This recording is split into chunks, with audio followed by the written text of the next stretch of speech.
Srimati Nirmala Sitharaman G to reply to the discussion.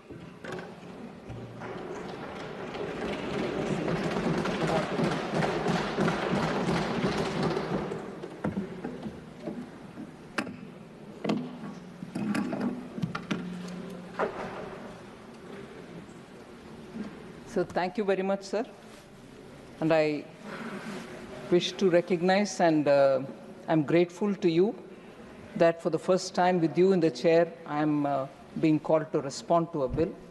So for that, I extend my gratefulness to you.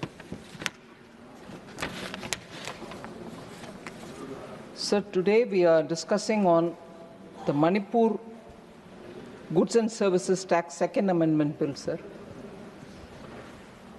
Every time the central government amends the Central Goods and Services Act of 2017, we also need the states to amend their state GST related law.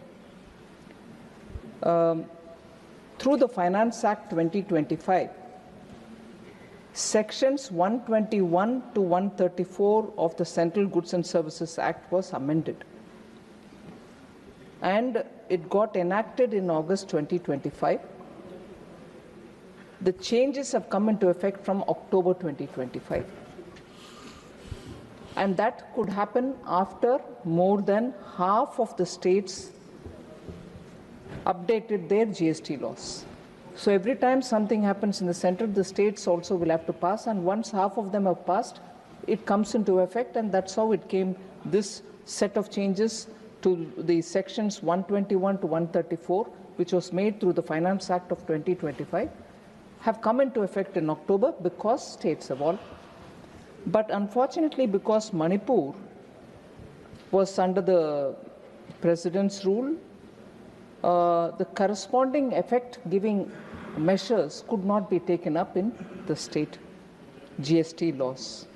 The Assembly was in a suspended mode, and Manipur Goods and Services Act of 2017 was not amended, but it was amended through an ordinance that was promulgated by the central government, and that was done on 7th October, sir.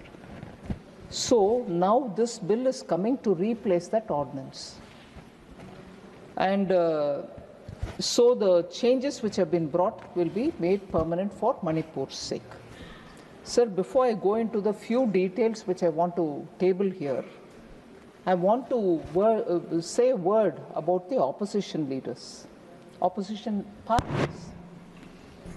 Sir, throughout 24, we saw them shedding crocodile tears about Manipur for everything. Did the Prime Minister visit? Did the Home Minister visit? Did the law and order come to normalcy? Every time about Manipur, they will raise issues, they will voice their grievance, total crocodile tears. I've seen it even earlier, once when we brought in a bill for Manipur's budget, because again, it was under the President's rule and the governor was doing it, we had to present a budget for Manipur. Even at that time, they did not participate in the debate. Even at that time, they did not think of Manipur people's welfare, that money should go to them through the budget being passed. They didn't think about it. Even today, when the GST benefits have to go to the state government because they will otherwise not earn the revenue out of it, when we are trying to have an ordinance be converted to be a regular bill and get passed here to become an act, they are not here to participate. So all the grievance that they voiced about Manipur, accusing the Prime Minister, accusing the Home Minister, were all just drama. I'm ashamed to say this. I'm sorry to say this. विपक्ष के role ये होता है कि आप जिम्मेदाराना रवैया अपनाना चाहिए और जिम्मेदारी के साथ एक जो स्टेट जिसके ऊपर आप इतना बात कर रही हो, उसका बेहतरी के लिए कानून जब पारित होता है, बजट जब पारित होता है, उसमें शामिल होना है, भाग लेना है। मगर ये विपक्ष तो मगरमच्छी का आंसू बह रही है और जब क्रिटिकल बिल्स आते हैं मणिपुर का भाग जाता है। शर्मनाक बात है सर, आई एम सॉरी। मैं आपके सामने ये कहना चाहती हूँ कि आज भी वो मणिपुर की चर्चा में भाग नहीं लिया, दुख के मैं कहना चाह रही हूँ। Sir, this particular amendment is very important, sir, because it does two things. The very important reform-based steps that we have taken in GST, like track and trace system. Once you do the track and trace system, which is a very big step in administering the GST, you are able to prevent leakages. And therefore, that was one of the things which was passed in the Finance Act of 25. Now we are making it into a bill for Manipur. Similarly, at the time of supply, sir, particularly for vouchers, the rules which were dealing with it are being removed so that it becomes simple, and because issuing a voucher is not actually the supply of goods or service. So this change will bring in ease of doing business, avoid unnecessary disputes on when the tax becomes payable. So that becomes a disputable point. Now that will be removed. There was from the beginning a little ambiguity when we described plant and machinery. We said plant or machinery. The word or led to a lot of confusion. So this time, through the February Finance Act, we have removed the word or and put the word and. Plant and machinery, and as a result, the ambiguity will be removed. But again, I'd like to confirm here, which is for the good of the people of Manipur, we made plant and machinery, removing plant or machinery, removing or. It's not going to be affected only from today. It will be affected from 1st July 2017, when the GST was originally for the first time brought to play. So as a result, people in Manipur, businesses in Manipur, enterprises in Manipur also will benefit from this removal of ambiguity, which the entire nation has benefited from, but Manipur has been denied because there was no government. Now we are giving that benefit to them. Also, sir, when there is a dispute, people are expected to pay 10% pre-deposit. We are only asking for 10% pre-deposit for appeals before the appellate authority or the appellate tribunal, even in cases where only the penalty is being challenged. So this keeps the appeal process consistent so that it doesn't look as if we are taking the 10% for appellate authority and not for the tribunal. Those confusions will not prevail. We are bringing consistency in the process and discourage frivolous litigation, because people will just go rush in for some kind of a time buying or whatever. That frivolous litigations will be now discouraged. And lastly, sir, when goods are kept in a special economic zone or a free trade warehousing zone and are sold before being taken out of the zone itself, such transactions will now be treated as neither a supply of good or a supply of services, providing, again, the much needed clarity and avoiding unintended consequences. So even before, if it is removed from the SEZ or the special economic warehousing zone, if the sale happens, we'll treat it as non-sale, in the sense we'll treat it as neither a supply of goods or a supply of services, so there won't be any confusion. So these above amendments have been carried out in the Central GST Act, but again, as I said earlier, sir, it hadn't happened during the Manipur state GST because of ordinance which had to be brought in. Now we're converting that ordinance into a law.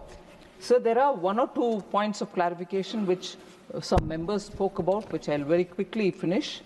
In fact, there were 13 of them who spoke, and some of them did raise some issues.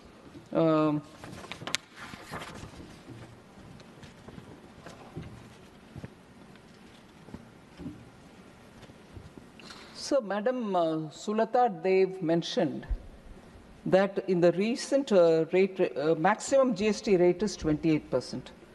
28% actually has been abolished, sir. We don't have 28% anymore. So it has not been, it's not there anymore, it has been abolished.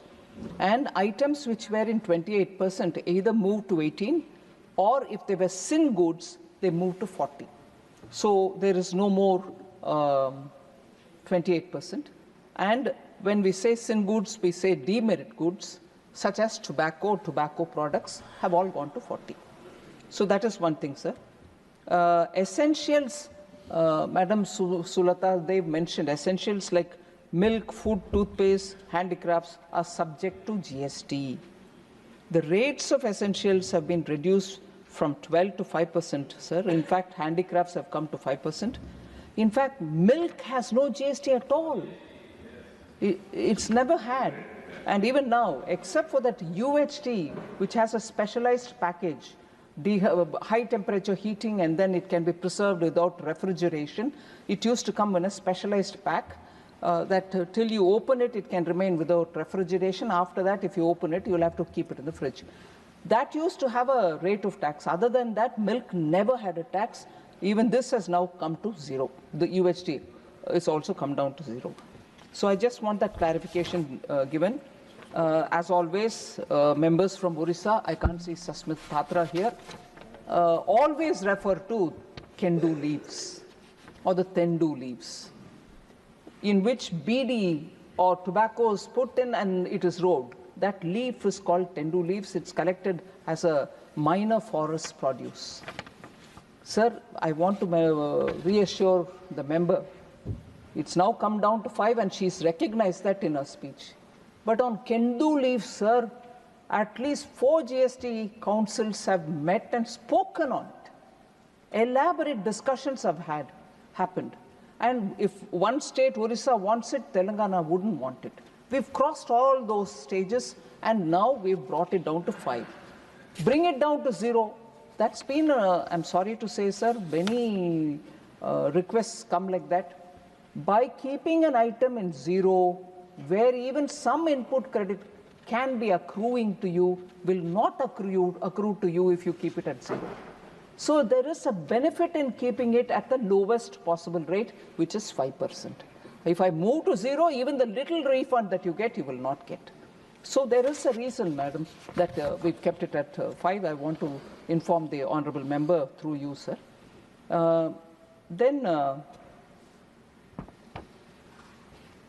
Sri Ayodhya Ramireddy ji spoke about inverted duty structure, sir. I'm happy to say, as much work happened on rate rationalization, bringing rates down, making 4 rates into 2 only, not having 4. Equal amount of work went into correcting inverted duty structure. And I'm happy to say most of the items where inversion happened because the final product was sold at, let us say, 5%. The inputs were being bought at 12%, which is no more there, but 12%. The difference could not be retrieved, and as a result, there was an inversion. But for retrieving the difference, you had to give them refunds. That inversion problem has been largely addressed in the new generation GST, which has come into force. So I would like to inform Sri Ayodhya Ramireddy that inversion has been addressed. 99%, there can be still 1 or 2 which we'll address as and when it comes about, sir. As particular mention was made by the honorable member on hospitality. We have actually reduced the rate of tax on hotel rooms below 7,500 rupees per night to 5%. Earlier it was 12%. Rooms which are at the rate of 7,500 or lesser were earlier taxed at 12%. Now they have all come down to 5%, sir. This will, I'm sure, make travel easier. Tourism will have an attractive point there, and they will have reason to encourage tourists to take care of the rooms which are at that cost. So with these words, sir, I request the House to consider to pass this bill because it will help the state of Manipur. Thank you very much.